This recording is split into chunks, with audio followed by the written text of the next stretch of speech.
This is the Football Show. Not long to go now until midday. So what we thought we'd finally do is rattle through some of the other clubs and see where we are as the season heads towards its finish. Mark, let's come to you first of all. Let's start with the champions, Liverpool. Why not?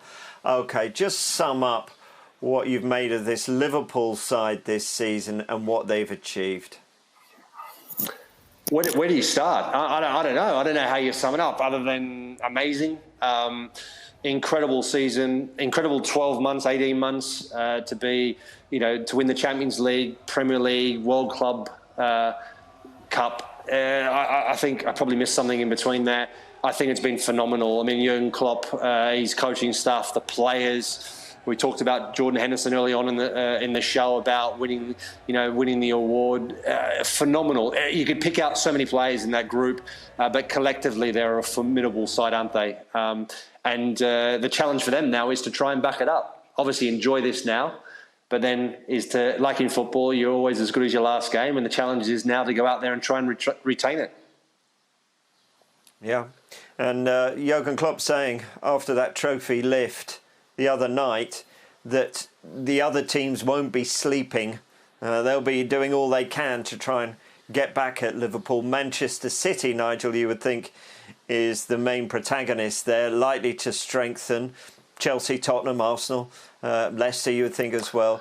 Who has the best chance of pushing Liverpool next season? Still City for you? Yes, it's still City for me. I don't think that there's no mistake in that one. Pep Guardiola is very competitive, and I'm sure he won't be happy at the fact that Liverpool won the league this year. Injuries hindered them, I think, this season, Manchester City. But definitely they'll be the one. I think he's very motivated. He'll stay motivated, and the players will definitely want to be champions again next year. I think they'll be the ones that push Liverpool next season. Yeah, what about Chris Wilder, Mark? Let's touch on him. We saw Jordan Henderson right at the very beginning of the programme be awarded with the FWA Footballer of the Year award. Jurgen Klopp, you'd think, most probably, would get the Manager of the Season. But how good a shout is there for Chris Wilder to actually get that award? Yeah, huge. Chris Wilder's done a phenomenal job. I think Jurgen Klopp should win the award. I think he's been incredible since his arrival at the club. His vision, his way that he's turned the club around and to become one of the best, if not the best teams in Europe, in the world. But Chris Wilder, yes, has done an amazing job. Who would have given Sheffield United a hope at all to be still in the Premier League this season? I don't think many people thought that they would be in the Premier League, but to perform like they have, to have even talked about potentially being in a Champions League position, Europa League position, is kind of insane, really. But it's a credit to them. They've been brilliant and they deserve it.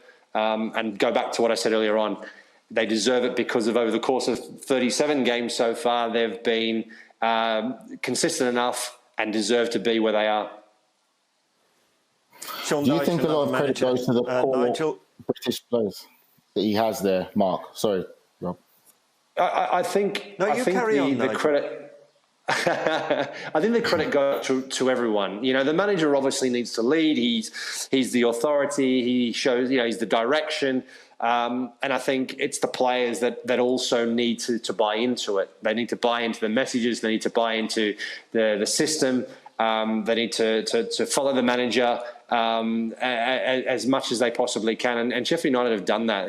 They've obviously got a very, very good team spirit. They've obviously got a very good understanding amongst themselves. They obviously work very hard. They're well organised. That doesn't just happen. That happens because of the hard work that goes on the training field. And there's no doubt to me, they do an incredible amount of work day in, day out to get to where they are right now. And that's been the difference for me. They've obviously got the right type of characters. Chris Wilder's done a tremendous job with his staff at the club to bring in the right type of characters to deliver the type of football that he wants to deliver at the club. Nigel, let's touch on one of your old sides, West Ham. Safe, but they certainly cut it fine, didn't they? They had aspirations, or people thought they had aspirations at the start of the season of top six. How do they make sure that they're not in this position again and actually live up to their billing? They have to have a clear plan. They have to have a clear plan of what direction they're really trying to take this club in.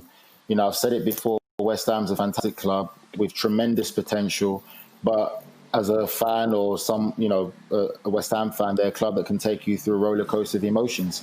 You know, I think it's now at the time where they really should be at the point of becoming a established, recognised Premier League club. You know, a club like West Ham shouldn't have to be looking over their shoulder of the inconsistency through a season to be into relegation. So I think it's really going to be a vital and very important off-season for West Ham this season to really show the fans what direction they're looking to head in, you know, what they're looking to do. Are they really looking to become a recognised year in, year out Premiership club and then also pushing for European competition? And then who's going to make the biggest strides next season?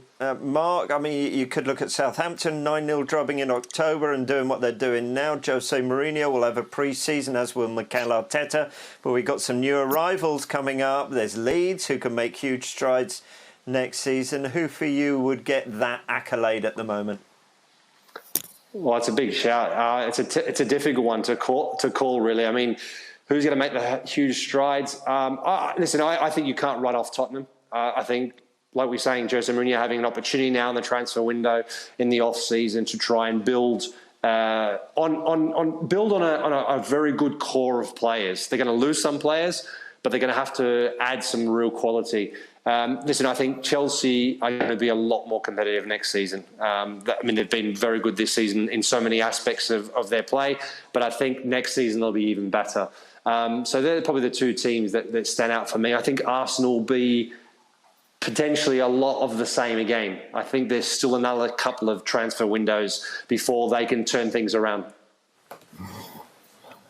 OK, we shall see. Plenty to look forward to with the start of the new season and plenty to look forward to for the final day of this season. My thanks to Nigel. What is it now? It's coming up to 7 o'clock in the morning, I think. Is that about right? I'll tell you what it's coming up to, Rob. It's coming up to fly fishing time, mate.